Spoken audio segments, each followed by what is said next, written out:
자, 요번에 살펴볼 것은 이제 신라의 삼국통일 과정을 이제 좀 볼게요. 자, 고구려 백제가 이제 멸망한 후에 그 당시 이제 그 당나라는 그 백제 땅에 이제 운징 도독부를 설치하고요. 그 다음에 신라 땅에 계림 도독부를 설치하고 그리고 고구려 땅에 안동 도독부를 이제 설치했죠. 자, 그래갖고 자기가 이제 그 한반도를 다 먹으려고 이제 야심을 드러냈는데 자, 그래서 웅진도독부는 이제 백제 멸망 후에 5개 도독부를 설치하고 거기에 이제 하나는 이제 웅진도독부로 이제 묶었고요. 그래서 웅진도독을 유인기로 임명을 했고요. 그 다음에 이제 그 계림도독부는 계림은 예전에 이제 신라의 옛 지명이죠. 신라의 옛 지명인데 그 신라에게 도독부를 설치했어. 그 신라왕을 계림주 대도독부로 임명하는데 이 말은 이제 신라라는 독립국가를 인정하지 않고 당의 어떤 위성국가, 계례국가를 만들겠다는 의미잖아요. 자, 그 다음에 이제 백강전투인데 자, 이때 이제 그 웅진도독부 내에서 이 백제 부흥운동이 났어요. 그 당시 백제 부흥운동이 상당히 거셌는데 이때 이제 이 백제 부흥운동을 이제 일본이 지원을 해줬죠. 그래서 일본과 백제 부흥군이 합쳐서 나당연합군과 싸운 국제전이 있어. 이게 백강전투야. 또는 백총강전투라고 하죠. 그래서 백강전투는 고대 동아시아 국제전으로 당시 긴박했던 국제상을 잘 보여주고 있다. 결국에는 이제 뭐냐면 일본이 패배를 했죠. 일본이 이후에 이제 어, 나중에 나당연합군이 자기를 공격할 거라고 생각을 해가지고 그 당시 이제 그 백강전투 이후에 그 스시마와 큐슈 일대 그다음에 센토나이카 연안에 그 산성을 쌓았어요. 산성을. 예. 이 산성은 그 백제식 상성이라고 그래요. 백제식 상성을 썼다. 백제인들의 도움을 받았고 이게 해서 이제 나당연합군이 오면 그들을 물리치고 자 백제식 상성을 쌓았다고 보고 있죠. 그래서 이제 백강전투 좀 기억을 해두시고요. 자, 그 다음에 칠사 해맹을 했는데 그 당시에 이제 그 웅진도독을 부여용으로 교체한 후 그러니까 이제 유인계였는데 이제 부여용이죠. 의장의 아들들 부여용을 교체한 다음에 백제는 문무왕과 부여용을 불려서 하친화도 강요를 한 거야. 음. 자, 그래서 이제 이걸 통해서 백제 부흥운동에 대한 유민들을 무마시키고 백제 고토에 대한 신라의 지배권을 포기한 것도 이제 강요를 하는 거죠. 근데 문무왕 입장 때는 좀 기분이 나쁜 거죠. 부유융은 의장의 아들이고 백제는 멸망했잖아요, 형식상. 예. 근데 얘하고 자기하고 동쪽으로 그 와서 치의상에서 피바르고 사표 형식을 했단 말이에요. 그러면 이제 당나라가 신라와 백제를 동일하게 뭐냐면 동일하게 여기고 형식적으로 자기들 밑으로 굴복시키는 그런 모양새를 취하는 거잖아요. 그러다 보니까 이제 이거에 대해서 문망이 상당히 불만을 가지고 있었지만 어차피 이제 당나라가 도움이 아직까지 필요했기 때문에 어쩔 수 없이 이제 그렇게 했죠. 예. 자, 그 다음에 안동도읍부인데 평양에 안동도읍을 설치했어요. 그리고 이제 서린기를 도독으로 임명을 했는데 자, 이 안동도읍을 통해서 이제 앞에서 언급한 운진도독부와 계린도독부를 이제 뭐냐면 총괄하려고 했던 거죠. 그래서 이제 있는데 이게 너무 이제 반발이 크니까 나단 정쟁 이후에는 요동으로 이게 안동도읍을 옮겼죠. 예. 그래서 안동도읍은 당나라가 만든 6개 도읍을 중에 하나였죠. 안동. 그러니까 동쪽을 안정시키는 도부라는 의미죠. 참고로 도독부하고 도부는 당나라의 특수행정 그 기구예요. 이건 나중에 당나라 할 때 좀 얘기할게요. 자, 그 다음에 이제 나당 전쟁을 볼게요. 나당 전쟁은 신라하고 당나라가 싸움이야. 예. 그래서 이 고구려와 백제를 멸망시킨 후에 고구려와 백제 영토를 어떻게 할 것이냐 가지고 둘러싸고 싸웠죠. 예. 그래서 이제 했는데 신라는 그 당시 고구려 백제 유민들을 잘 이용해 가지고 이 뭐냐면 당나라와 대항을 했죠. 근데 그 당시 당나라가 좀 정신이 없었어요. 왜냐면 신라하고 싸웠긴 했지만 주로 이제 주력은 신라가 아니라 그 전에 이제 토본이죠, 토본. 그 당시 토본이 이제 뭐냐면 오늘날 티벳 지역이죠. 티벳 지역의 세력들이 이제 커지니까 요기에 초점을 맞춰서 싸울 수밖에 없었어요. 그래서 신라하고 싸우는 그 부대들은 당나라의 핵심 병력들이 아니라 주로 이제 당나라 예속하에 있는 뭐 말갈족이니 뭐 거란족이니 이런 민족들이야. 그래서 이런 민족들을 데리고 싸웠던 거죠. 그러니까 신라는 좀 운이 좋았던 거예요. 그리고 신라가 이제 적당히 싸우면서 또 뭐냐면 당나라한테 좀 아부도 하고 우리는 싸우고 싶은데 어쩔 수 없이 싸운다. 이거 당시하고 싸우는 게 아니라 뭐 웅진 도독부 뭐 얘들하고 싸운다. 뭐 이런 식의 이제 그러니까 백제 부흥군과 싸운다 이런 식으로 해갖고 하여튼 기분을 다 맞춰준 거야. 그러니까 신라 나름대로 이제 당나라가 출구할 수 있는 출구 전략을 마련해 준 거죠. 기분도 정치적으로 이제 체면도 세워주고 자 그러면서 이제 결국에는 나단 전쟁에서 승리를 했다 이렇게 좀 기억을 해주시면 될 것 같아요. 자 그러면 이제 고구려를 볼게요. 고구려에선 재령에서 건모잠이라는 사람이 그 왕족인 안승을 추대해서 고구려 부흥운동을 본격화시켰고요. 그리고 이제 그때 당나라가 이제 고구려 부흥세력에 대한 대대적인 토벌을 시행했죠. 그리고 고구려 부흥세력들은 신라의 도움을 요청했다. 그래갖고 이제 이때 이제 신라는 고구려 왕을 금마저에서 그 보도광으로 삼았는데 그때 이제 안승을 데리다가 이제 고구려 왕을 세우고 이름을 이제 보도광으로 바뀌었어. 예. 금마저는 오늘날 익산이야. 이리 지역이죠. 익산 지역에 애를 이제 안치시킨 다음에 보도광으로 이제 삼고 자신의 어떤 제후국을 삼았죠. 그래서 이들 이제 세력들을 부흥군들을 당대 항제에 이용을 했고요. 원래 이제 나중에 필요 없으니까 이제 보도광을 이제 신라 왕실과 결혼시킨 다음에 보도국을 이제 폐지시키죠. 예. 자, 그 다음에 백제 같은 경우에는 그 당시 이제 그 고토 경락, 그러니까 백제 고토는 예전에 이제 예전에 그 백제 땅이죠. 백제 땅을 이제 뺏기 위한 이제 당과 부용 온간의 싸움이었는데 그 당시 신라군들은 당나라와 부유용은 이제 같이 싸웠어요. 부유용이 당나라가 있었고 부유용은 형식상 움직 도도관이에요.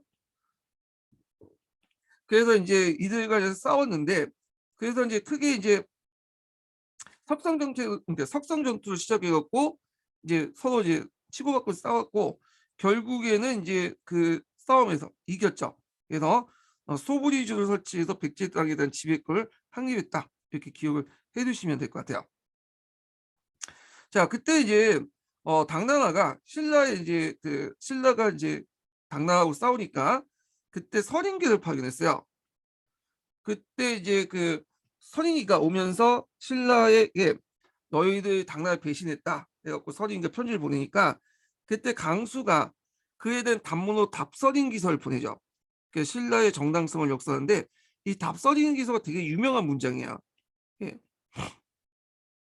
강수는 대가야 출신이죠. 이 사람은 육두분 출신이고 강수는 원래 이름이 아니라 머리가 단단하게 생겼다 해갖고 이름을 강수로 불렀다고 해요. 그래서 별칭이에요. 별칭. 이름이 아니라.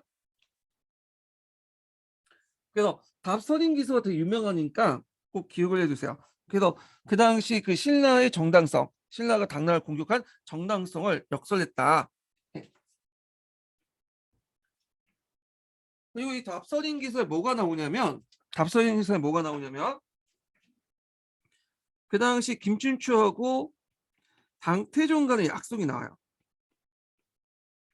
이때 이제 김춘추와 당태종이 이제 만날 때 나당 동맹을 이제 결성할 때 그 당태종이 그 대동강 이남 땅을 너희들에게 주겠다. 고구려 백제가 망하면 그런 약속을 했었거든요. 그래서 그걸 이제 약속이 요게 나와. 이 답서린 기사에. 중국의 그 역사책은 없고 여기 나와요. 예. 자, 그래서 있고 요거는 좀 외워두시는 게 좋을 것 같아요. 답서진 기서. 자, 그 다음에 이제 뭐 백수선 전투가 있는데 뭐 유명한 전투는 아니고 한번 읽어보시고요. 자, 그 다음에 뭐 청산 전투도 있고 있는데 이것도 한번 읽어보세요. 뭐 그렇게 중요한 건 아니에요.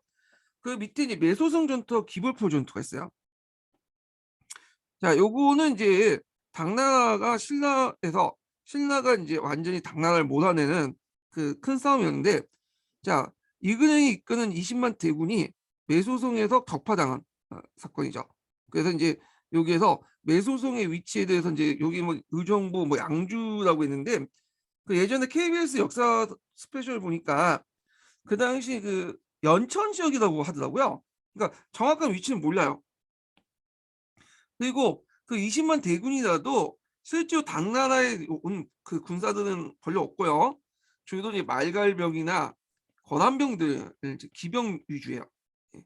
그래서 얘네 위성급 부대를 이용해서 그래 갖고 인제 공격하니까 그때 인제 뭐냐 장창 부대나 세네 부대를 이용해 갖고 이들을 격파했죠. 예. 그리고 오늘날 뭐하고 비슷하냐면 지금 이제 우크라이나하고 소련하고 싸우고 있잖아요. 소련은 막 기갑 부대 이끌고 막 와서 탱크 장갑 차 가지고 공격하죠. 그러니까 인제 이에 대해서 그 우크라이나군은 젠부린이나 뭐 롤 같은 그런 대전차 무기로 이제 상대하잖아. 예. 이거 비슷해. 여기는 뭐 기마 부대인데 뭐 장창병이나 세네 부대도 이용해 갖고 격파를 했어요, 요 부대들. 그다음에 기벌포 전투에서 이제 서린기가 이끄는 당해 수군을 금강하고인 기벌포에서 대파했죠. 그래서 그 결과 그 뭐냐면 나당 전쟁이 종료됐다. 예. 그리고 단교를 했다. 단교. 근데 단교를 하더라도 신라가 계속 사신을 보냈어요. 예. 정식적인 외교와 함께 조공책 공강을 맺자고. 예. 결국에는 이제 그 당시 이제 당나라도 어쩔 수 없이 받아들였죠. 왜냐하면 당나라 입장일 때는 이제 주적이 신라가 아니었거든요. 그 당시 토본이 서쪽에서 막 위협을 했기 때문에 일단 신라와 손을 잡고 또는 반대를 견제하고 그런 필요가 있기 때문에 신라의 어떤 조공 요청, 조공책 공강의 복원을 받아들인 거죠. 그래서 신라는 상당히 그때 당시에 국제 정세를 잘 이용했다고 보시면 돼요. 그래서 서역에서 이제 토본이 등장하기 때문에 한반도에 신경을 쓸 수 없기 때문에 당나라가 그 틈을 노려서 뭐냐면 승리를 이끌었고 그리고 당나라가 이제 빠져나갈 수 있는 뭐냐면 출구 전략을 마련해 줬죠. 그래서 당나라 위신도 세워주고 그리고 문무왕이나 이제 문무왕이 편지를 보내면서 우리가 진짜 죽을 죄를 졌다. 그리고 석고대죄한다. 우리는 당나라군을 공격한 게 아니라 백제군을 공격한 거다. 백제 부흥군을. 막 이런 식으로 좀 백제 그 당나라의 어떤 위신을 살려주는 내용들 쓰면서 편지를 하면서 좀 아부를 했어. 그러니까 당나라도 이제 어차피 싸워봤자 이기지 못하니까 그 당시 신라의 어떤 그 백제 지역과 대동강 이남 지역의 어떤 점령을 인정하고 물려놨던 거죠. 또 바다를 또 견제할 필요가 있기 때문에 자 그래서 이런 것들을 했다라는 걸 좀 기억을 해주시면 될 것 같아요. 자, 그러면 삼국 통일의 전쟁, 이제 나단 전쟁의 의의와 함께 볼게요. 이런 건 나오지 않을 것 같긴 한데 한번 볼게요. 교과서에 있으니까. 자, 의의는 나단 전쟁 활동에 외세를 보는 자주적 성격을 갖고 있다. 그리고 백제 고구려 문화를 수용하고 삼국 문화를 융합해서 민족 문화의 발달 토대를 이뤘고 영토가 축소됐죠. 대동강 이남 쪽으로. 영토가 축소됐고 외세를 끌어들였다. 요거는 약간 이제 현재적 그 관점에서 본 거죠. 그 당시에는 이제 당나라를 외세라고 보지 않았으니까 그리고 백제와 고구려 같은 민족이라고 생각하지 않았죠. 예. 그다음에 민족 융합 정책을 볼게요. 자, 삼한일통 의식이 형성됐어. 자, 삼한일통 형식은 뭐냐? 우리가 이제 삼한은 우리가 생각하는 지금 마음, 변환, 진한 그런 개념이 아니라 이때는 고구려, 신라, 백제죠. 그래서 이 삼한은 결국에는 하나다. 그래서 이제 있고 그래서 세 개로 나눠져 있지만 결국엔 하나다라는 뜻이죠. 예. 대개 이제 뭐냐 왕권이 강하거나 중앙 권력이 강할 때는 삼한보다는 일통 의식이 더 강하게 나타난 반면에 나중에 이제 좀 중앙 정부가 권한이 약해질 때는 요 삼한 의식이 더 나타나요. 분리된 의식이. 자, 하여튼 이때 이제 삼한 일통 의식을 따라서 지방 조직을 개편했죠. 그래서 이제 그 삼국 지역을 세 개씩 국외주로 편제했어. 그래서 백제나 신라는 그렇게 이제 세 주씩 편제하기는 좋은데 고구려 같은 경우에는 실제로 완벽하게 고구려 땅을 완전히 점령한 건 아니잖아요. 그런데 억지로라도 고구려 땅을 이제 세 개로 만들어 가지고 영역을 이렇게 표시해 갖고 고구려, 백제, 신라 이렇게 각각 세 주씩 이렇게 편제를 했다. 자, 그다음에 이제 삼활동 이식이 또 반영된 것이 뭐냐면 구소당을 이제 창설했죠. 원래 서당이라는 조직은 앞에 살펴본 것처럼 그 신라 시대 때도 삼국 시대도 있었어요. 이게 이제 모병으로 구성된 군대죠. 네, 중앙군이죠. 모병으로 구성된 군대를 이제 서당이라고 하죠.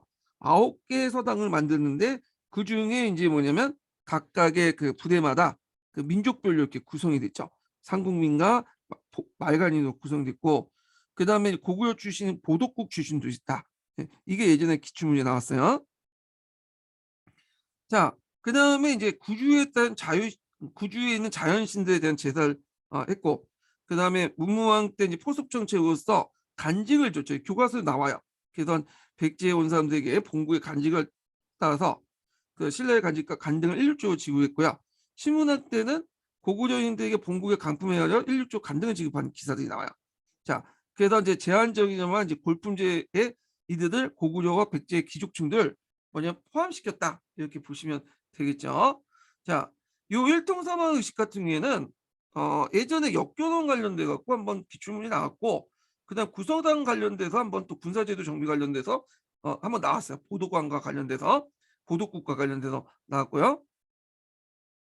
자, 그다음에 저 사만일통 의식의 실제인데 이건 각자 보시고 뒤에 넘어가죠.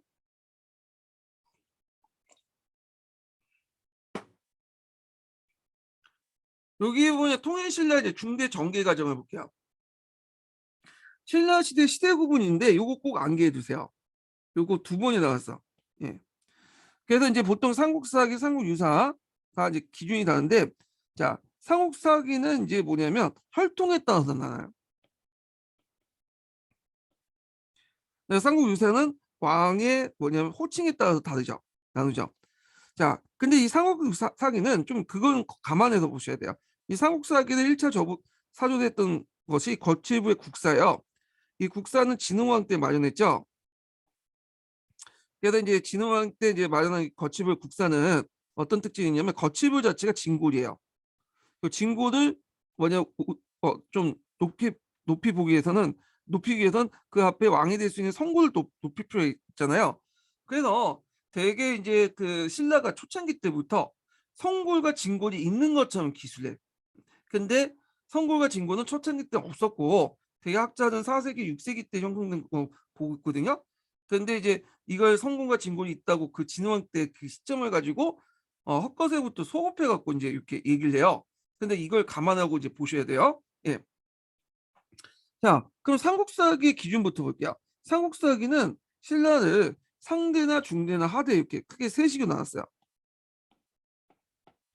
그래서 주로 이제 그 상대는 이게 이제 최초의 기준인데 최초의 기준은 이제 최초원이 아니라 저기 거칠부와 최초원의 기준이죠. 거칠부와 최초원의 기준 두 개인데 이 상대와 중대 하대는 거칠부하고 아까 국사하고 국사를 쓴 거칠부와 그다음 최초원의 기준에 따라서 이렇게 나눴는데 보통 이제 상대는 성골이 지배했고 그다음에 무령왕 해공왕 때는 진골 무령왕기 진골과 그다음 성덕왕 이후부터는 내문왕기 진골 이렇게 이제 나누고 되죠.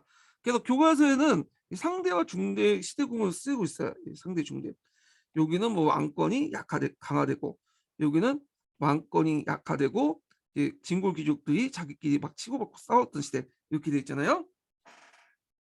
자, 그다음에 상국유사를 보죠. 상국유사는 왕의 칭호를 가지고 얘기하죠. 왕의 칭호들.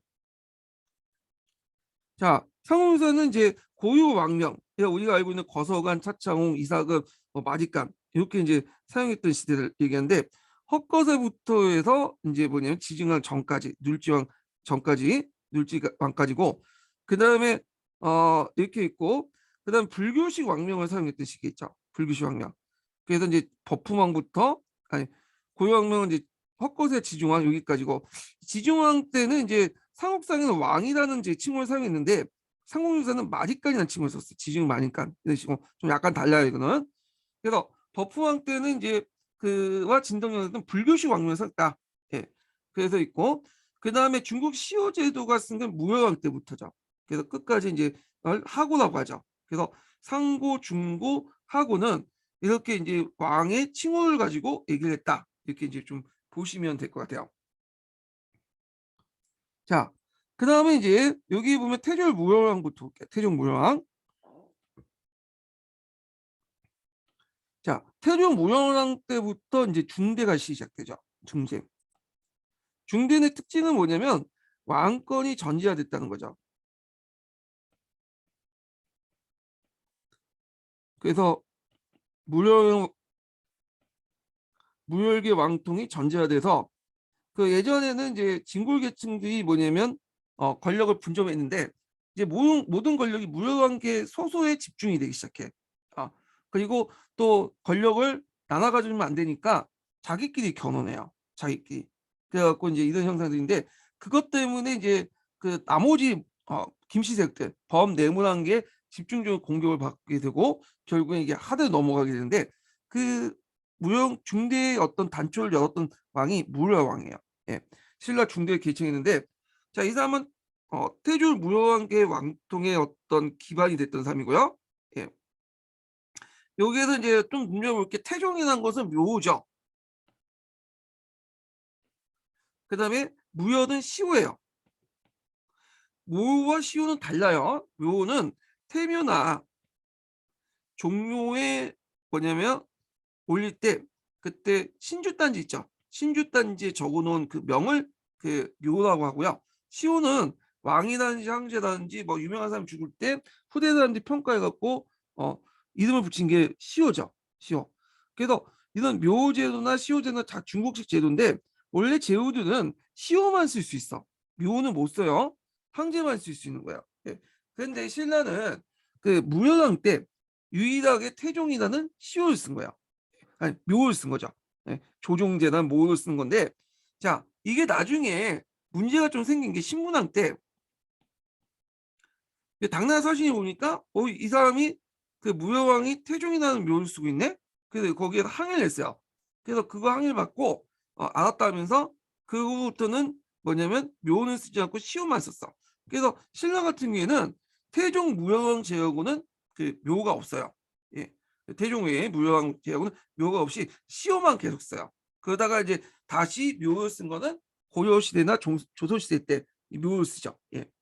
자, 하여튼 진골 계열의 왕위가 계승됐고 이때부터 무열왕계 진골이 되죠. 선골에서 무열왕계 진골. 이거 예전에 한번 시험 문이 나왔어요. 선골에서 무열왕계 진골로 바뀌게 돼요. 그리고 무열왕계 그 중대 정대 왕권의 어떤 체제가 성립됐다. 이렇게 보시면 되고. 자, 그 다음에 이제 왕권 강화 정책에서 보면 그 당시 삼국통일에 크게 공헌했던 이 김유신을 상대 등에 임명을 하죠. 예. 그래서 이제 이를 통해서 이제 국정을 총괄하는 그런 모습도 보이는데 김유신 계통의 이제 그 사람들은 그 김유신 계열들은 초창기 때는 되게 우쭈쭈 해줘요. 그래갖고 나름대로 이제 전제 왕권에 이제 이용을 하죠. 그런데 나중에 들어가면 중대 이제 말기 때 들어가면 김유신 그 계열들이 좀 소외를 받아. 예. 그래서 김윤 같은 사람들이 그거에 대해서 반발해갖고 반란도 일으키고 그러는데 하여튼 초창기 중대 초기 때는 김유신과 그 일족들을 상당히 우대해줬다. 예. 자, 그 다음에 이제 이렇게 있고 그 중국이 시호 제도를 실시했다. 예. 불교식 왕명을 버리고 중국식 시호 제도를 사용했고요. 그 다음에 이제 사정부를 정비했죠. 그래서 진흥왕 때 설치된 그 사정부 감찰기관 사정부를 정비했다는 거. 그리고 여기 이제 그 집사부를 독립하고 시중의 권한을 강화시켰다. 네, 이렇게 좀 보시면 될 것 같아요. 그래서 원래는 시중이 아니라 중시죠. 시중은 나중에 생긴 거고. 그래서 중시를 집사부 중시를 포함한 복수의 재상들이 국정에 운영을 해서 재상과 견제를 도모했다. 그래서 국왕의 국정 장악력을 강화했다. 이렇게 보시면 될 것 같고요. 자, 그러면 이제 무왕의 아들 문무왕 때 보죠. 자, 문무왕 때 삼국통일이 완성되죠. 그리고 이제 문치지향을 나타나고 그리고 각 지역에 통치하고자 외사정을 파견하죠. 그래서 지방에 대해서 중앙에 대한 지방 견제가 실시되고 그다음에 이제 그때 당나라에 줄을 섰던 친당 귀족들 대거 수청해요. 그리고 군주에서 총관으로 변했다. 그러니까 지방장관의 명칭을 군주에서 총관으로 변했다는 것은 어떤 성격이 군사적 성격에서 이제 행정적 성격으로 바뀌었다. 물론 완전히 바뀐 건 아니지만 그 이행 단계였다. 이렇게 보시면 되고 그 다음에 문무왕 때 외의제가 폐지돼요. 외의제라는 것은 원래 이제 신라 그 삼국시대 때 간등 조직이 경의하고 외의가 있잖아요. 경의는 주로 국인들 대상으로 한 거고 외에는 주로 노인들, 그 지방 세력가를 대상으로 했는데, 그래서 이제 그 폐지 이유에 대해서는 이제 뭐 여러 가지 있는데, 통일 전쟁 과정에서 공을 세우는 지방인들이 많아지면서 외의 세력이 성장했기 때문에 왕권을 견제하는 점에서 이제 외의제를 폐지했다는 것도 있고, 그다음에 이제 통일 전쟁 과정에서 특례로 경위도 지급받는 경우도 상했어요. 그러니까 지방민 중에 뭐냐면 경위를 받는 사람들이 생겼기 때문에 경위와 외의의 구분이 점점 없어지고 사회 통합을 할 필요가 있겠죠. 그리고 이걸 통해 진보 귀족도 견제할 필요가 있기 때문에 뭐 외의제를 폐지했다 했는데, 요거는 그냥 이유고 이건 뭐 시험 문제 안 나올 것 같아요. 예, 요거는 어 요거는 뭐 논문책이나 뭐 푸세미서 이제 적어놓은 것 같은데, 그냥 외의제를 폐지했다고만 하나 보시면 될 것 같아요. 경위와 외의가 하나 통합됐다. 자, 하여튼 그 결과 수도 거주민에는 출신지 파벌과 중앙과 지방의 외형의 구분이 사라지고 골품제가 전 국민을 대상으로 한 일률적인 신분제도 확대됐다. 이렇게 했는데 요 부분은 아직까지 학계에 대해서는 아직 의견이 있어요. 예. 요거는 이게 이제 지학사에서 나오는 교과서에 그 내용이 있거든요. 골품제 확대된 내용이 있는데 이거는 아직 이제 일부 견해에 불과하다고 생각하거든요. 제 생각에는. 그래서 그냥 외의제 폐지 정도만 기억을 해두시는 게 좋을 것 같아요. 골품제 적용 대상은 아직까지는 국인만 대상으로 한 거예요. 국인만. 예. 그다음에 이제 신문학 때 내용을 보죠. 이 신문학 관련된 내용이 기출문에 많이 나오죠. 이 신문학 때 그 중대 전제왕권을 완성시킨 사람이에요. 이 신문왕이. 예. 신문왕이 즉위하자마자 그 당시 그 장인이었던 진골 계통의 김홍들이 반란을 일으키죠. 그래서 이제 김홍들의 반란에 참여했던 사람뿐만 아니라 김홍들의 반란을 뭐냐면 알고 있으면도 뭐냐면 그 보고하지 않았던 그 했던 사람까지 다 처벌해요. 그 이참에 이제 진골 귀족들을 다 대규모로 수청을 하고요. 그 다음에 이제 예전에 한번 시험 문제 나왔던 국학 설치가 일어났죠. 그래서 유교 정치 이념에 충실한 유능한 관료군을 양성을 하기 위해서 왕권을 보좌한 실무관료를 양성하기 위해서 국학을 했는데, 주로 이 국학은 진골 귀족보다는 육특품이 이제 주로 많이 들어왔죠. 예. 그래서 통일신라 시대 때는 진골 귀족들이 공부를 별로 안 했어요. 왜냐면 공부를 특별히 할 필요가 없었죠. 가만히 있어도 이제 뭐냐면 진급이 되고 관리까지 높은 지위까지 올라가는데 굳이 공부할 필요 없었잖아요. 근데 육토품은 공부의 필요성이 상당히 절실히 느껴지죠. 그래서 신분의 벽을 뚫기 위해서는 공부가 필요하다, 학문적 실력 필요하다. 그래서 도당도 가고 뭐 국학도 가고 뭐 이렇게 해요. 예. 그래서 주로 이제 유교를 받아들이죠, 이 사람들은. 자, 근데 이제 관료 선발 제도하고는 연결이 좀 미흡하다. 교육 기관이었다. 예. 그래서 실무 관료 양성을 목적으로 했지만 실질적 교육 기관 정도에 불과했다. 왜냐하면 뒤에도 나와 있지만 이제 골품제의 높은 벽을 뚫을 수 없잖아요. 자, 그래서 이제 이렇게 있고, 그다음 중앙 정치 제도는 14간부를 설치했죠. 정비했죠. 그러니까 14간부는 예전부터 이제 뭐냐면 있었던 거예요. 예전에 간부도 있었잖아요. 이때 이제 신문왕 때 완비됐다 이거 보시면 돼요. 14간부 있고, 그다음에 이제 지방에서는 구주 5소경을 정비했고, 그다음에 군사적으로는 구소당 10정을 뒀죠. 구소당은 중앙군, 10정은 지방군. 지방 통제 제도로서 상수위 제도를 줬죠.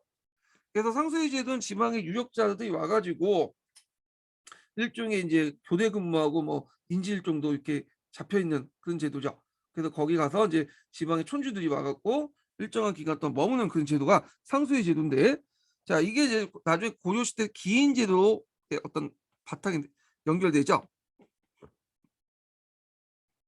기인 제도는 이제 지방 유역자가 직접 가는 게 아니라 호족의 자제들이 와서 어 여기 이제 개경에 있다가 머물면서 공부도 하고 인지도 되고 그런 제도 기인 제도 되나.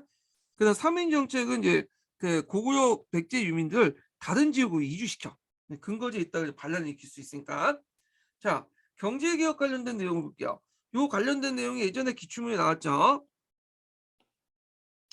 자, 관료전을 지급했고요. 그 2년 뒤에 노골 폐지했어. 그래서 문무 관료의 간등에게 관료를 지급했고, 그다음에 노골 폐지하고 이제 그 노골 폐지했다. 그래서 노급주의 간직 고하에 따라 매년 조를 차등액이 있다. 예. 그 녹봉제를 실시했다는 거예요. 이거 예전에 기출문제 나왔고 요번에도 기출문제 나왔죠. 예. 그래서 관료조를 지급하고 그다음에 노골 폐지하고 매년 조를 차등했다. 녹봉을 지급했다. 이렇게 보시면 돼요. 자, 관료존하고 노을이 뭔가는 뒤에 그 토지제도 할 때 좀 더 얘기할게요. 자, 그 다음에 이제 감원사를 설치하고 뭐그 만파식적 같은 이야기도 있다. 뭐 이렇게 있고요. 호성왕 때를 볼게요.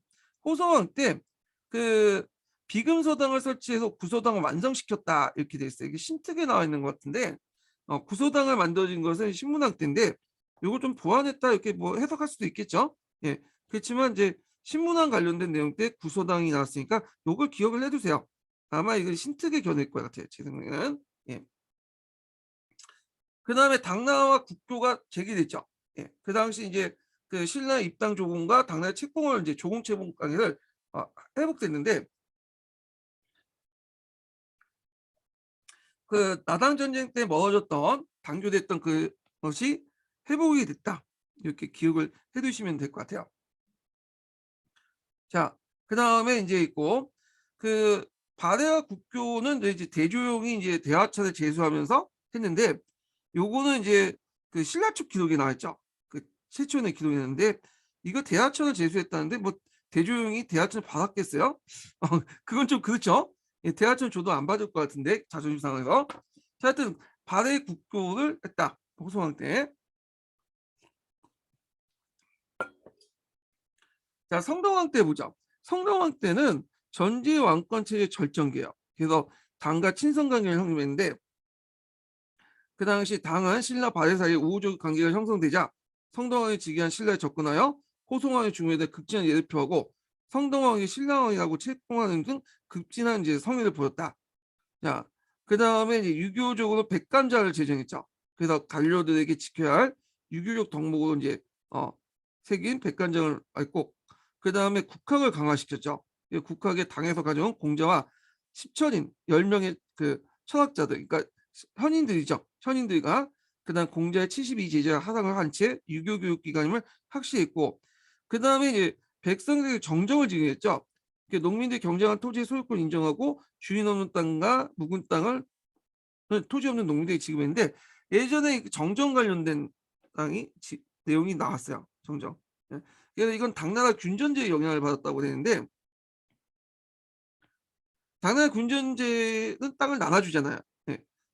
그러면 이거는 이제 땅을 나눠주는 것보다는 주인 있는 땅들은 그냥 소유권을 인정해 주는 거야. 예.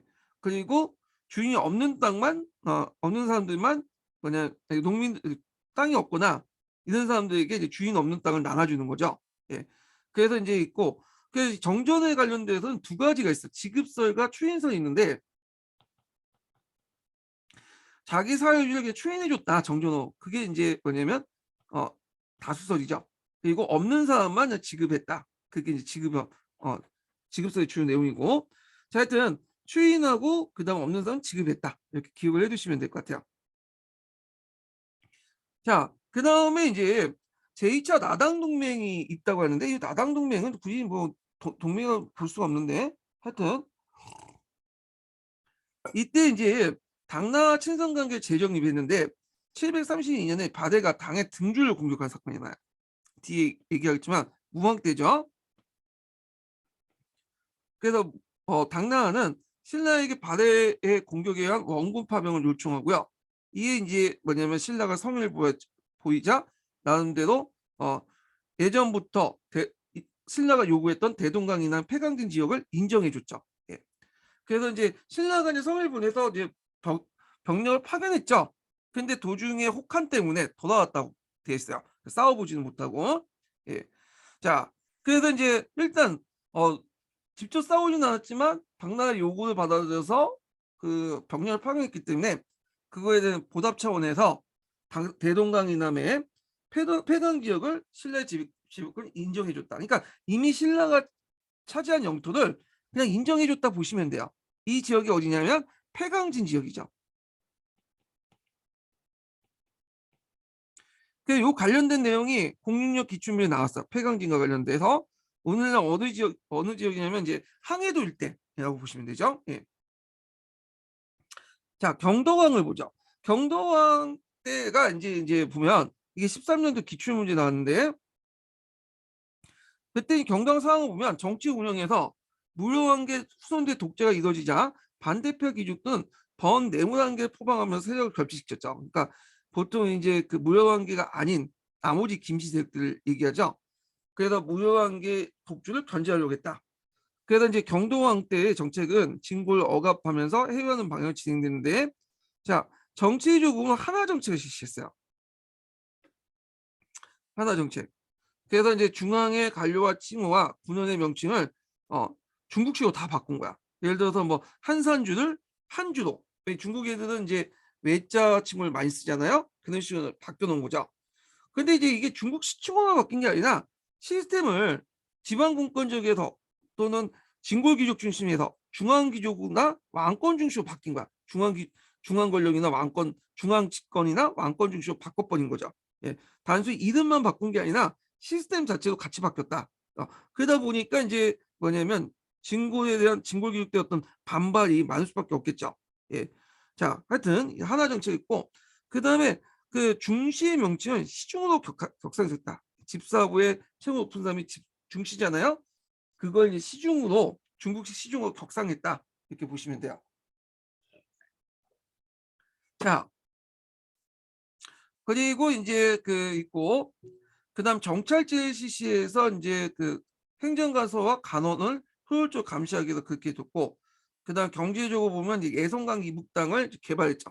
이게 폐강진이죠. 이거 외워두세요. 그래서 예성각 이북 지역에 대한 개발을 적극 추진하여 14개 군현을 새로 설치해요. 왕실의 경제 기반을 다졌다. 예. 그래서 이 폐강진 지역을 통해서 이제 형성된 그 세력들 폐서 지역들이 출신들이 이때 형성된 출신들이 나중에 고려 왕건의 어떤 그 왕건의 고려 개창에 큰 관여를 하죠. 예. 요 폐강진이 자 그리고 이제 노급을 부활했죠. 노급을 그래서 이 노후부활의 의미는 이제 여러 가지가 있어요. 이렇게 노후부활의 의미는 이제 그 당시 귀족 세력들이 강성했기 때문에 부활했다.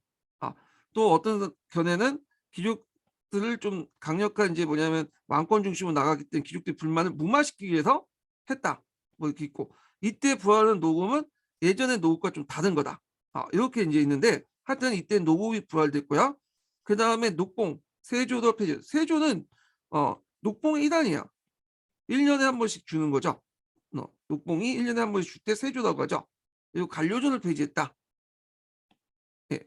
자, 그래서 이제 이런 내용들 좀 기억을 해두시고요. 여기는 노골 부활하고 지방행정구의 명칭을 정비해서 국가재정 부담을 줄였다. 뭐 이런 설도 있어요. 예. 근데 이제 교과서에서는 귀족들의 반발 때문에 결국엔 노급이 부활됐다. 이렇게 돼 있으니까 그냥 교과서 관점만 파악을 해주세요. 그걸 관련된 그 내용들이 각각의 이제 다르거든요. 예, 해석들이. 근데 뭐 그 해석까지 다 볼 필요 없고 그냥 교과서나 통론 정도의 수준에서만 기억을 해두시면 될 것 같아요. 자, 그 다음에 이제 문화적으로 보면 성덕대왕 신종이 만들어졌고요. 그 다음에 안민가에서 이제 경동왕이 충당서에 부탁해 안민가를 전수했죠. 그 안민가는 군신 민의 관계를 부모자의 위계 허용 관계를 생각하고 제시했다.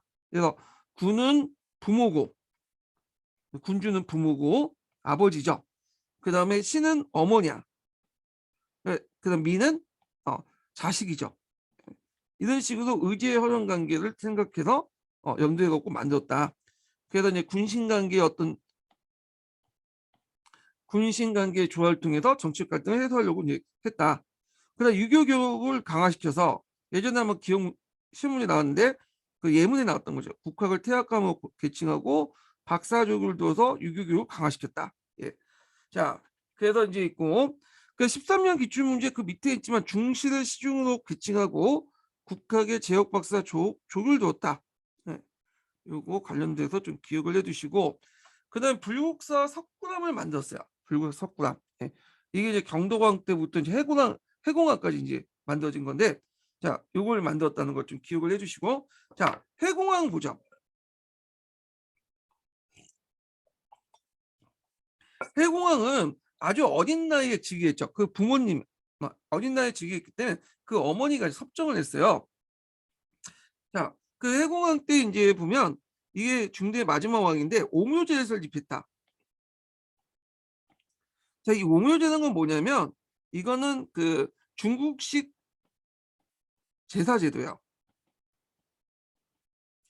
중국에서는 이제 그 사람이 죽으면 몸 혼과 백이 분리돼 나간다고 하죠.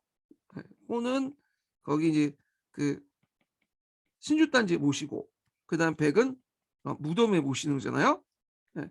그런데 이제 황실에서는 보통 이 혼을 몇 대까지 모시냐면 칠세 칠묘제를 갖고 이제 7명을 같이 모셔요. 예, 일묘제는. 그래서 이제 어떤 식으로 모시냐면 불천지주라고 해서 왕실에서 절대적으로 모시는 그 혼이 있어. 이거는 이제 기가 센 혼.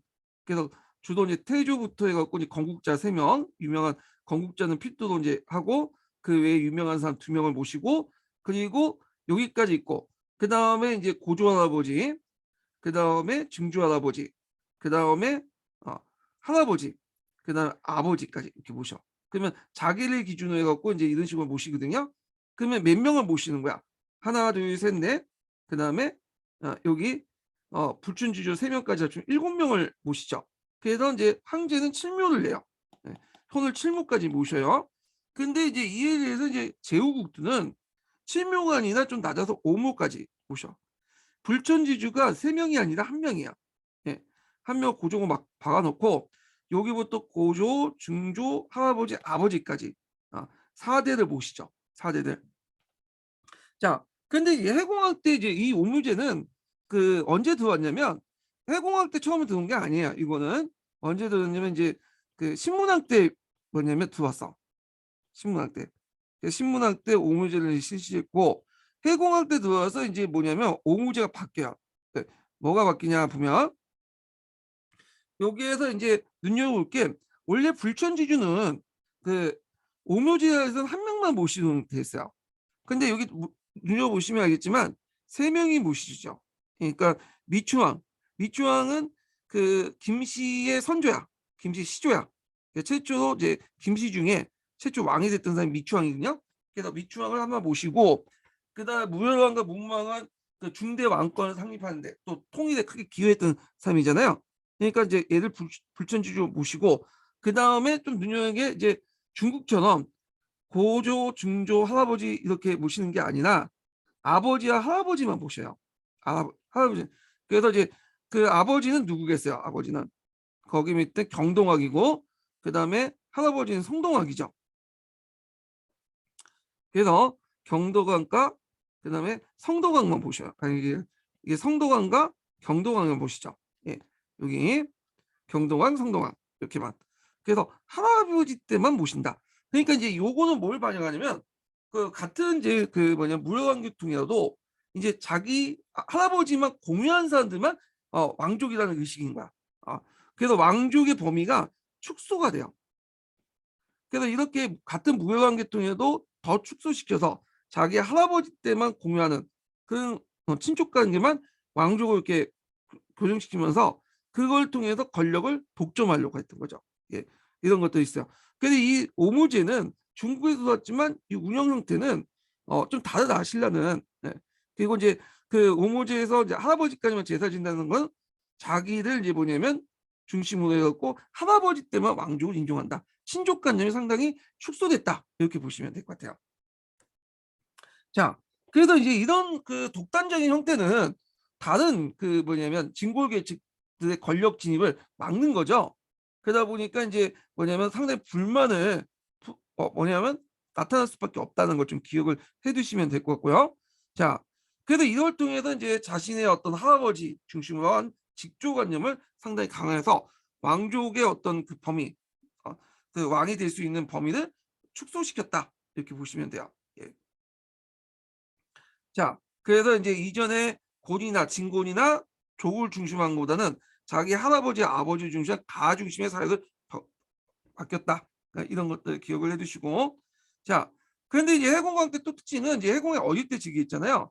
그러다 보니까 이제 신하들 압력을 많이 받게 된 거야. 그래서 결국에는 자기 아버지가 추구했던 그 하나된 간제와 행정구를 모두 원래도 복귀시켜. 하나 정책을 포기했다. 하나 정책을 포기했다는 것은 그만큼 이제 진골기족대 세력이 강해졌다라는 걸 볼 수가 있죠. 예. 오무제 실시 등을 해갖고 자기의 어떤 왕권을 강화시키려고 했지만 결국은 힘이 붙여가지고 그 원래도 복귀시키면서 진골귀족들의 권한을 이제 뭐냐면 권력을 인정해 줄 수밖에 없는 그런 상황이 있었고, 그 진골귀족들이 그거에 대한 이제 또 반발도 많았죠. 앞에 이제 그런 중대 왕권에 대한 불만들이 이 해공왕 때 폭발돼 나온 거예요. 그래서 대공의 난이 있고, 대공의 난 때 이제 3개월 동안 96각간이 서로 싸웠다고 해요. 예.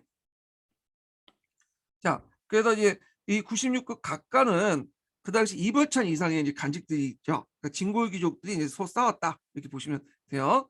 그 다음에 대하찬 김융은 이제 뭐냐면 김유신 계통의 이제 뭐냐면 이죠. 추정되는. 그래서 이 김융의 반란이 예전에 시험 문제 나왔어요. 그때 이제 김유신 계통의 사람들이 소외당했다. 이걸 볼 수가 있어. 이 사람들이 반란을 일으켰다는 거 보면. 그리고 이제 그 김지정이 난을 일으켰는데 이들 상대 등의 김양상과 김경신이 진압을 했고, 이 과정에서 해공왕이 피살을 당했어요. 예. 근데 이 사람이 김지정이 해공왕의 측근이었거든요. 그래서 이제 학자들은 이 해공왕의 명을 받고 김지정이 반란을 일으켰고, 예. 그거에 대해서 진압하는 그 반대쪽에 있는 그 당시 이제 그 무여왕 진국이족들을 대변하고 있는 그 상대등 김양상과 김경신이 진압하는 과정에서 그냥 해공왕도 죽여버렸다. 이렇게 보고 있는 학자도 있어요. 예. 자, 그 다음에 이제 이렇게 있고요.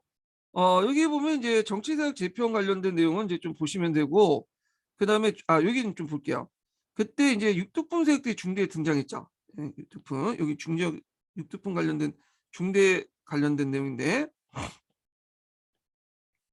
자, 육두품 세력들이 등장을 했다. 예.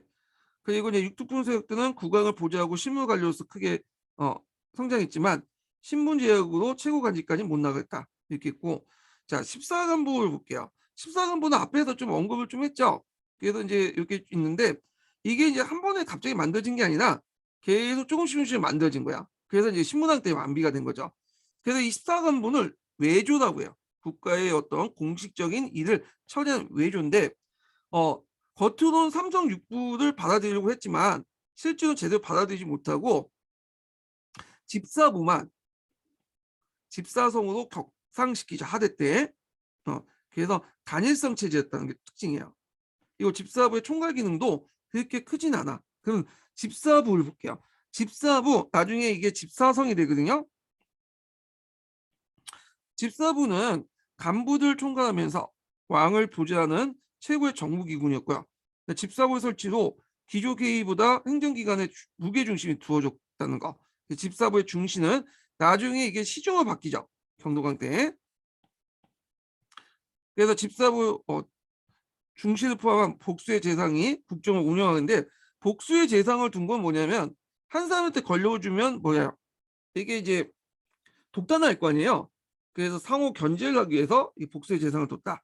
그래서 재상 간의 어떤 견제를 위해 국왕의 국정전을 높이려고 했다는 거죠. 그래서 변천 과정 보면 중대 경도왕 때 장애 명칭이 중시에서 시중으로 격상됐고, 이거 기억을 해두세요. 이거 기초에 나왔죠. 그 다음에 하대 흥동왕 때 집사성으로 승적 기능 확대됐죠. 예, 부에서 성으로 했다. 그래서 삼성 육부제도에 받아들이려고 했죠. 그렇지만 단일성 체제도 성이 된 건 집사성밖에 없어요. 예. 그래서 이제 이런 내용들 기억을 해두시면 될 것 같아요. 자, 그 다음에 이제 여기 번천 과정 13부가 쭉 있는데 이건 각자 보시고 요거 위에 잠깐 볼게요. 자, 여기 보면 이제 병부, 예부, 창부가 있잖아요. 여기에 부죽죽 부죠. 요게 이제 끝발이 있는 부예요. 예. 그래서 병부는 군사, 의례, 재정을 담당했고요. 근데 이 부도 여기 밑에 있는 부가 있죠. 간청부자가 있죠. 간청부자는 좀 부보다 여기 부족적 부보다는 좀 급이 낮은 부서죠. 그래서 조부, 승부, 뭐 사정부 등등등 있고요. 자, 이렇게 해서 부가 두 개로 이렇게 나눠져 있어요. 예, 부족적 부와 행정적 부 이렇게 나누는데 요쪽 부 쪽이 상당히 권한이 컸다. 예, 이렇게 이제 보시면 될 것 같고요. 자, 그리고 이제 또 뭐냐면 위화부의 권한이 있어요. 위화부. 관리 강등을 이제 인사를 담당하는 부서가 있는데 요 인사를 담당하는 부서가 그렇게 힘이 크진 못했어요. 예. 그 당시 예부가 그걸 주도했죠. 특히 이제 진골기족들이 많은 세습직을 하다 보니까 어, 이런 것들이 이제 위화부 권한이 뭐냐 그렇게 크지 않았다는 게 좀 특징이 있고요. 예. 그리고 앞에서 이제 이방부 같은 거 나왔죠. 그래서 형률 같은 담당 이방부가 있었다. 예. 이렇게 보시면 될 것 같습니다. 자, 그러면 뒤에 넘어가서 신라 중앙관의 특수성을 볼게요. 자, 특수성은 전반적으로 왕권 정정으로 갈려져 있지만 그 속에는 골품제나 족족 정통이 계속 남아 있었고요. 그래서 당나라의 어떤 삼성 육부제도를 받아들이려고 했지만 신라사의 미숙성 때문에 제대로 받아들이지 못했다. 예, 이때 미숙성은 그 골품제도죠. 귀족세력을 대변하는 상대 등과 방부 위주의 정통적인 권력 구조가 지속이 됐다. 자, 그 내용을 보면 그 집사부의 단일성 체제고 삼성 육부제를 받았지만 성이 하나밖에 없죠. 집사성, 홍동왕 때 그 집사성. 그리고 집사부의 장관의 시중이 상대적 지위가 낮았어요. 그 왜냐면 정통적인 상대등 제도가 존재했기 때문인데 대개 이제 그 진급하는 순서를 봐도 알죠. 먼저 시중이 된 다음에 그다음 병부동, 상대등이 되는 거야. 예. 그래서 시중의 지위가 좀 낮았다는 거. 그다음 집사성의 국무총괄을 기능하는 상대도 약했다. 14부가 병력적 국왕에 연결됐다는 게 있는데 그게 무슨 말이냐면 이런 부서들이 집사성 밑으로 이렇게 총괄된 게 아니라 왕 밑에 집사성과 함께 같이 병력적으로 됐다는 거야. 이런 구조화되던 집사성이 이런 기구를 통과할 수 없죠. 이 구조상. 예. 이런 이제 가정을 갖고 있고 그 다음에 당의 육전 조직을 모방했지만 그대로 실시되지 못하고 뭐냐면 14부 조직으로 해갖고 운영이 됐죠. 그래서 행정부처의 서열이 당의 그것과 근본적으로 달랐고 예부와 영객부의 분리. 자, 여기 예부는 이제 뭘 담당해요? 의대를 담당하잖아요. 근데 또 비슷한 영객부라는 게 있어. 영객부. 그래서 영객부가 이제 외빈적대가 있어. 예. 그래서 의대하고 외빈적대가 비슷한 부서인데 이게 이제 분리돼 있다는 거예요. 예. 있고 그 다음에 이제 또 있고 그 다음에 선부와 승부의 분치. 자, 선부는 이제 뭐 하는 곳이야? 여기 선부는 선박과 관련된 거죠. 네. 그 다음에 승부는 마장과 관련된 거. 그래서 이제 교통기관과 관련된 거잖아요. 공부에 원래 속해 되는데 이게 분리돼 있어. 예. 다른 부서로 분리돼 있다는 게 특징이라는 거. 자, 그래서 이제 이렇게 독자적인 행정체계를 갖고 있다. 그러니까 당의 삼성 육부에서 육부 기능하고 다른 식으로 편제했다는 거죠. 예. 그리고 거기다 더 추가하면 그 위화부라는 기능이 원래는 관리에 이제 인사와 관련된 내용이지만 당의 이부하고 좀 차이가 있어요. 좀 격이 낮았죠. 왜냐하면 당시 골품 제도가 있었기 때문에 관리 인사 업무가 별로 없어. 예. 인사 업무가 없고 주로 이제 세습제로 이제 하죠. 그냥 자동 승급이야. 예. 그러다 보니까 이런 것이 있었다.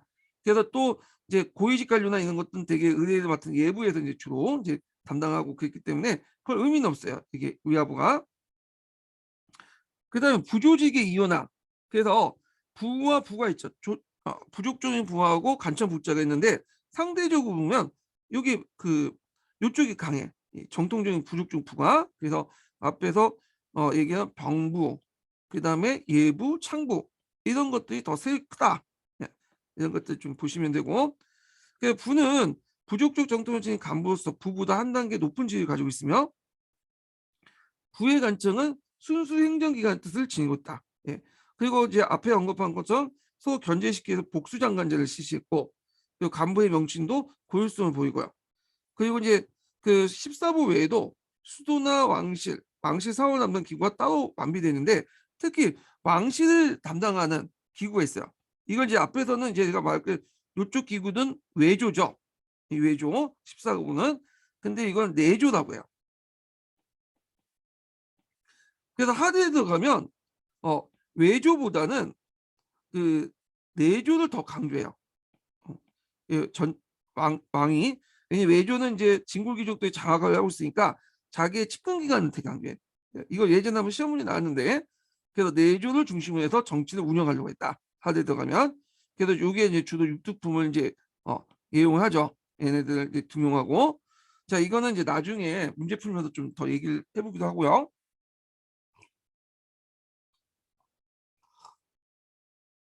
자 그다음 지방제도를 볼게요. 자 이 지방제도는 통일신라 시대 때 지방제도예요. 신문왕 때 이제 구주가 완성됐죠. 그래서 중국의 구제를 따라서 국외주도 편성을 했다는데 뭐 이거는 신라의 독자적인 천하관을 의미한다고 그래요. 그래서 지방간의 명칭도 바뀌어지는데 처음에는 군주였다 지중왕 때 총괄로 바뀌었다 도도로 바뀌죠. 그래서 이름 명칭 자체가 군사적 성격에서 행정적 성격 변화를 이루어준다는 거, 주 밑에 군과 현을 뒀다는 거. 그래서 군의 태수, 현의 현령을 중앙에 파견했고요. 그 다음에 그 밑에 촌이 있어요. 촌. 근데 이때 촌은 자연촌이 아니라 행정촌이야. 보통 이제 뭐 세네 개의 자연촌을 묶어서 행정촌을 만들었죠. 그리고 이 행정촌을 이제 다스렸던 게 촌주야. 말이 여기 촌주지 실제 지방 유지라고 보시면 돼요. 예. 그래서 이제 지방 간 현령의 통제를 받아서 자치를 했고 나중에 신라 말기 때 이 사람들의 상당수가 호족으로 이제 뭐냐면 됐던 사람들이죠. 예.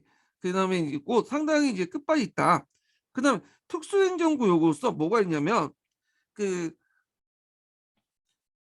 향북이 있었어요. 이 소가 있는데 소는 아니에요. 예.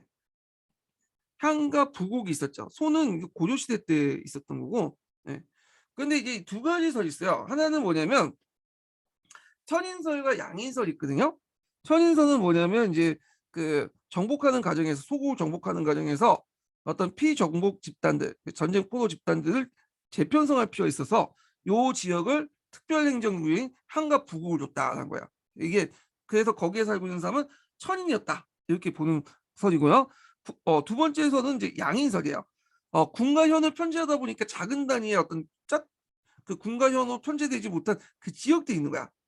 그래서 이 작은 지역의 그는 지역을 향과 북으로 특수행정구역으로 재편했다. 이게 양인설이야. 이 두 가지 서 있어. 예. 그런데 이제 교과서에 보면 통례에 보면 천인설을 많이 적어놨더라고요. 예. 근데 예전에 국정지도서 보니까 양인설도 있어요. 그래서 뭐 이런 시험 문제 나오지 않겠지만 하여튼 두 가지 관점이 있다는 것 좀 기억을 해두시고 그래서 특수행정이 한과 북이 있고 이 소는 고려시대에 있었으니까 이건 없애고요. 그래서 이제 고려시대에도 향소 부국이 있었죠. 예, 비슷비슷한데 이건 다시 고려시대 때 얘기를 하고요. 자, 그다음 지방 통제로서 외사정을 이제 파견했죠.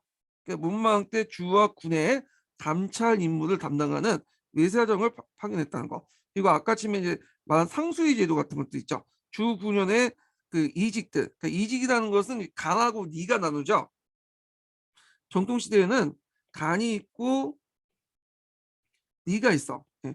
간은 중앙에서 파견을 관리를 얘기하고 그 간직을 갖고 있는 사람을 얘기하고요. 니는 그 지방의 그 토세우로서 실무를 담당했던 세력들 니라고 해요. 예. 근데 이제 니 세력들이 나중에 지방 세력화 될 수 있으니까 중앙에선 이들 견제할 필요 있겠잖아요. 그래서 이제 주 9년에서 이직을 설치해서 토착 세력 출신을 임명하여 외관을 보좌로 하고요. 중앙에서 임명한 외관을 보좌로 했는데 이들이 아주 세력이 크니까 이들을 통제하기 위해서 일정 기간 중앙에 상경시켜 간부의 일을 맡겠다. 지방 세력가들은 차례 일정 기간 동안 수도 올라오게 했는데 각 주의 촌주 한 명을 수도 금성과 여러 간청에 보내어 일정 기간 동안 근무하게 된 정책이다. 그래서 나중에 고려시대 기인제도와 조선의 경절이 제도와 연결된다. 기인제도는 호족이 간 게 아니라 호족이 자제를 갖고. 근데 조선의 경절이 제도는 지방의 그 아전들, 그러니까 외리들이 지방의 그 아전들이 그 돌아가면서 이제 서울에서 근무하는 제도를 얘기하죠. 학력의 일종이에요. 이건 나중에 조선시대 때 할 때 좀 얘기를 더 할게요.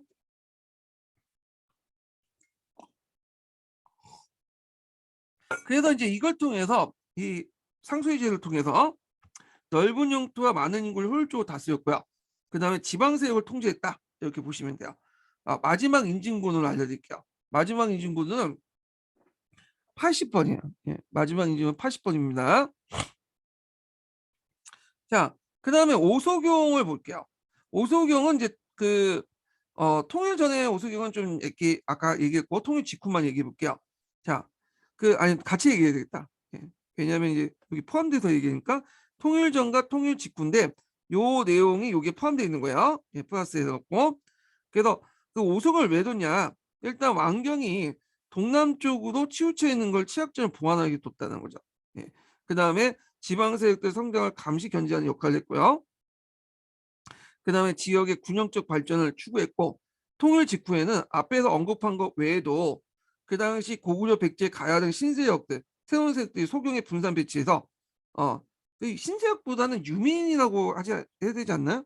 네, 구세력이라고 하지 되느냐? 그러니까 얘들 유민이잖아요. 예. 그래서 이제 자기 본고지에 들 경우에는 반란을 일으킬 수 있잖아. 그래서 좀 약간 사민해가지고 다른 지역으로 이제 이동시켜갖고 견제하기 위한 거죠. 예. 그래서 이렇게 해서 이제 견제 해유한다는 새로운 기능과 목적이 추가됐다. 그래서 대표적인 게 중원공. 이 중원공은 이제 그 오늘날 충주 지역이죠. 그래서 고구려 출신, 가야 출신 강수와 우르를 뒀고 남원경에는 이제 뭐냐면 고구려 악사 출신을 둔 거야. 자기 근거지를 떨어뜨려서 서로 이제 뭐 반란을 못 일으게 일으키지 못하게 했다 이렇게 보죠. 그래서 이제 이 오소경 제도는 행정교육 의무보다는 정치 문화적 필요에 의해서 설치됐다 이렇게 보시면 될 것 같아요. 자, 그리고 오소경의 지방장과 사신과 사대 등을 파견했고 차관은 사대사를 파견했는데 뭐 그렇게 중요한 건 아니고 그다음 군진을 볼게요. 자, 신라시대 때 통일신라시대 때는 군진을 뒀어요. 중요한 요충지에. 그래갖고 이제 변경 연토 강장을 위해서 또는 중요한 요충지에 군진을 뒀는데 특히 이제 그 해당 지역의 요충지에도 군진을 뒀다. 대표적인 게 쭉 나와 있죠. 완도의 청해진, 남양의 단성진, 강화의 헐구진 뭐 등등등. 그리고 우리가 이제 알고 있는 이제 그 청해진 같은 것들은 이제 유명하죠. 장보고 활동했던. 예, 그래서 군진을 뒀다는 걸 좀 기억을 해두시고 요 군진 세력들이 나중에 신라의 중앙정부의 권력이 약해지면서 일부 세력들은 이제 호적화되죠. 이 세력들이. 특히 이제 폐강진 지역 같은 거 있죠. 이 폐강진. 이 폐강진은 원래는 군사 지역이었는데 일반 행정구역도 겸해요. 나중에는. 그리고 나중에 후삼국 시대 때 이제 뭐냐면 고려의 건국 세력들이 이제 이 폐강진에 있었죠. 근데 예전에 한번 폐강진 나왔고 폐강진 위치를 물어본 게 한능검에서 한번 나왔어요. 폐강진 위치가 이제 되게 보면 항해도 일대죠. 항해도 일대 여기에 폐강진이 그리고 이제 여기 강화 헐구지는 이제 예전에 그 누구야 그 왕건 있죠. 왕건이 조상의 근거지이기도 했어요. 왕건의 근거지. 자, 하여튼 이렇게 이제 군진 세월 뒀다라는 것들 기억을 해두시고 자, 그 다음에 중앙군은 구상당과 십정을 뒀죠. 이건 뭐 아까쯤에 했던 거니까 이제 파악을 해두시고 다만 이제 여기 특징에서 보면 모병에 의해서 조직되는 원래 서당이라는 게 모병이에요. 예, 징병제간이나 그 다음에 옷깃색을 바탕으로 부대 명칭을 정했죠. 그래서 이제 민족별로 이제 부대를 나눈 다음에 옷깃색에 따라서 이제 부대 명칭을 구분했다. 예, 그런 것들. 지방군에는 십정을 뒀는데 각각의 일정에 배치됐지만 한산주만은 국경지다 보니까 2주가 설치됐다 이렇게 보시면 돼요. 예. 자, 그 다음에 이제 경제제도를 볼게요. 자, 여기 이제 그 전제왕권 경제 정책을 좀 볼게요. 자, 일단 단료전 지급과 노후 폐지, 예. 그 다음에 이제 노후 폐지, 정정 지급, 노후 부활 이거 외워 두셔야죠. 이거는 자주 나오는 곳이에요. 한문 사조와 함께 외워 두세요. 예. 요거는 자, 그러면 간료존이 뭐고 노구이 뭐냐? 요걸 이제 좀 설명을 할게요. 다시 분들은 아시겠지만 일단 이제 예를 드는 거예요. 예. 제가 이제 양주에 살고 있거든요. 양주 어딘지 아세요? 여기 이제 서울에 있으면 여기 의정부가 있고 여기 양주가 있고 여기 동두천이 있어. 한수 이북에 있는 지역인데 제가 양주에 사는데 만약에 이제 간료존이면 이제 어떤 그 간료존 이제 양주에 살고 있는데 자 간료존과 이제 그 노급은 공통적으로 관리가 일한 대가로 주는 대가로 지금 반대급부를 주는 거야. 그러니까 일종의 어, 관료존과 노급은 관리가 일한 대가로 주는 거야. 오늘날 말하면 공무원의 월급 정도 보시면 돼요. 근데 지금은 돈을 주지만 그 당시에는 뭘 줬냐? 땅을 줬어. 근데 토지 소유권을 준 게 아니라요. 수조권을 줬어. 그러니까 세금을 징수할 수 있는 권리를 준 거죠. 그래서 관료존이나 노금이나 토지 소유권을 준 게 아니라 수조권을 줬다. 근데 노금은 더 줬죠. 그 여기에다가 노급 같은 경우에는 어, 요역을 징발, 노동력을 징발할 수 있는 권리와 그 다음에 특사물을 징발하는 권리까지 줬어요. 자, 그러다 보니까 이제 제가 양주에 산다고 했잖아요. 만약 신라시대 때면 A라는 관리가 내가 이제 그 사람이 이제 관료존 지급받다. 그러면 이 사람은 양주에 살고 있는 사람들, 토지 가지고 있는 사람들에게 지세를 거둘 수 있는 권리를 가지고 있는 거야. 예, 관료존은. 근데 노급은 지세뿐만 아니라 양주에 살고 있는 사람들의 노동력뿐만 아니라 양주의 특산물을 또 징수하는 권한도 있죠.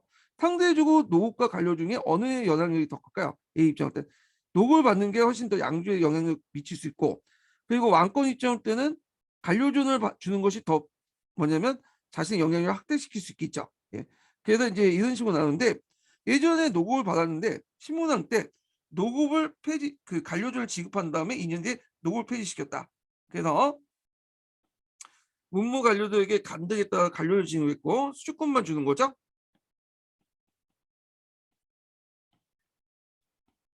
자, 그래서 수주권만 지급함으로써 농민의 인신적 지위를 억제했다. 그리고 정부기관에서 더 많은 권력과 직무를 담당한 고위관리와 외관들의 경제적 대우를 추가해줬다. 노동력 징발 금지해서 왕권을 강했다. 자, 관료 이제 노골 폐지했죠. 그래서 관료를 지급하는 2년 뒤에 노골 폐지했죠. 그리고 노골 폐지하고 나서 노급주에게 간등했다. 매년 세조에 따라서 차등 지급했다. 녹봉을 지급했다. 그러니까 녹봉을 1년 단위로 지급할 때 이걸 세조라고 해요. 예.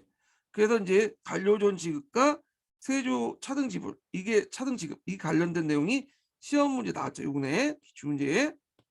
그리고 노골 폐지되니까 당연히 노동력을 증발할 수 있는 권한도 폐지되죠. 예. 자, 그래서 노고 폐지 이유는 진골귀족 때 경제적 기반을 약화시키고 백성들에 대한 국가 지배력을 강화하고 농민을 보호하기 위해서인 거다. 그 다음에 이제 성동왕 때 앞에서 언급한 것 정전을 지급했죠.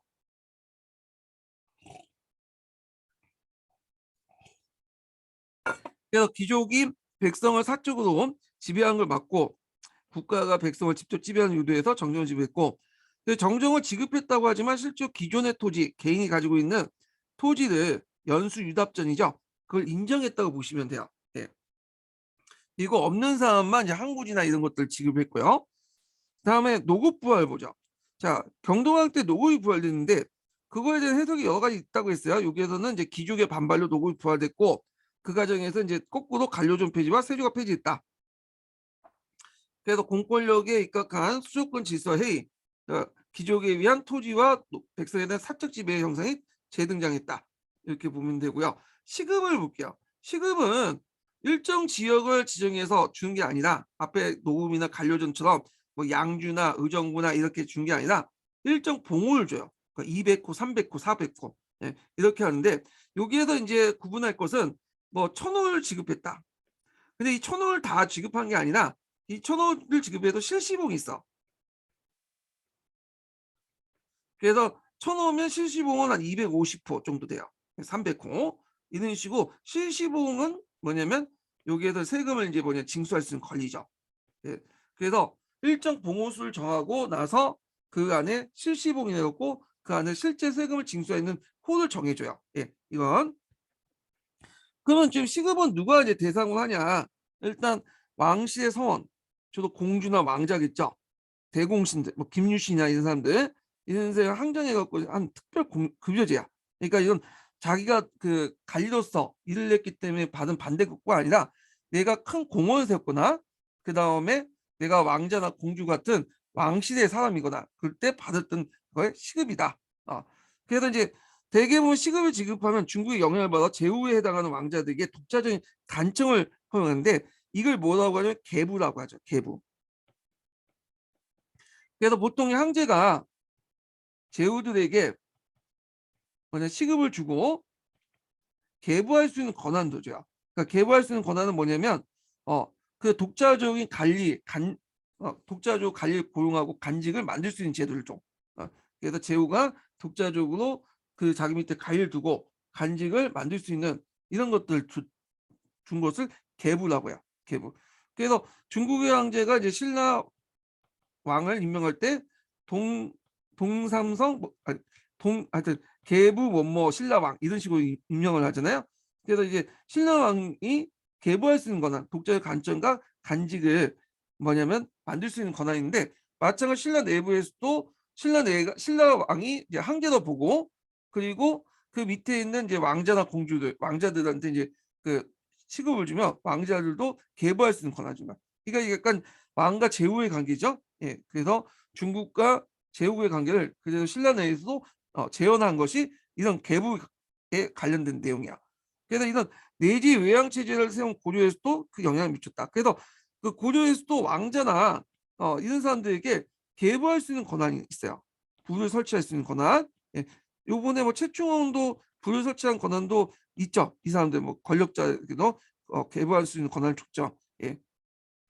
계부의 동삼사 해가지고 그 당시 이제 고려나 신라에게 줬던 그 황제가 줬던 중국 황제의 명칭을 그 권한을 그대로 고려나 신라 안에서도 이런 식으로 왕자나 권력자에게 공헌을 큰 공헌을 세운 사람에게 줬다 이렇게 보시면 돼요. 신하와 그 간청과 관리를 둘 수 있는 권한을 줬다 이렇게 보시면 되고 자 그 옆에 이제 제가 간료전하고 노급을 정리해 놨어요.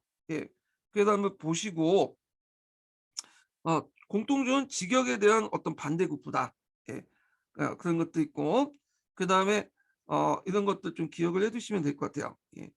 그래서 이제 수조권만 지급했지만 여기는 그 수조권 외에도 조용도는 이제 같이 지급했다. 뭐 이렇게 했는데 이거 외에도 푸센가점은 이제 수조권만 지급했다고 했지만 경제사학자이고 그냥 수조권과 노급 조용조 지급했다. 이것만 좀 기억을 해두세요. 두 가지 관점이 있긴 있는데 교과서 통론에서는 노급을 조용조하고 수조권 이렇게 해가지고 이렇게 답하는 데 있죠. 지세, 노동력, 곡물 이렇게 징수했고 요거는 이제 경제사학자들 얘기한 거야.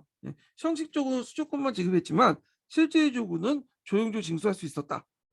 그래갖고 이제 본 건데 이거는 그냥 있고 요것만 좀 기억을 해주시면 될 것 같아요. 교과서 통론 관점이니까 다 둘 다 세습이 가능했죠. 관료전과 노급 또한 다 세습이 가능하죠. 직역의 세습이 따라서. 그다음에 징수 방법은 좀 달라. 여기는 국가가 징수해서 관리를 지급한 반면에 여기는 관리가 직접 징수하는 게 좀 차이가 있어요. 예. 자, 그다음에 이제 있고 유교적 정치인의 포방이 있는데 이거는 앞에 좀 했죠. 예. 했던 건데 요거 이제 뭐 앞에 했으니까 지우세요. 얘가 중복된 거야. 예. 지우시고 그다음에 이제 여기 경제제도가 또 나와 있네. 아이고 이게 제 편집을 잘못한 거네. 예. 경제제도가 있고 경제제도보다 토지제도가 낫겠어요. 토지제도. 이 뒤에도 있는데 제가 나중에 편집 다시 할게요. 예. 요게 원래는 요쪽 뒤에 들어갈 내용인데 요게 빠져갖고 이제 여기에 들어가 있어야 되는데 예. 자 나중에 제가 이제 요거는 편집할 때 다시 할게요. 자 그래서 총락 문서를 보는데 요거는 그 다음 시간에 할게요. 예, 다음 시간에. 예. 자, 오늘 수고하셨고요. 네, 다음 시간에 뵙겠습니다.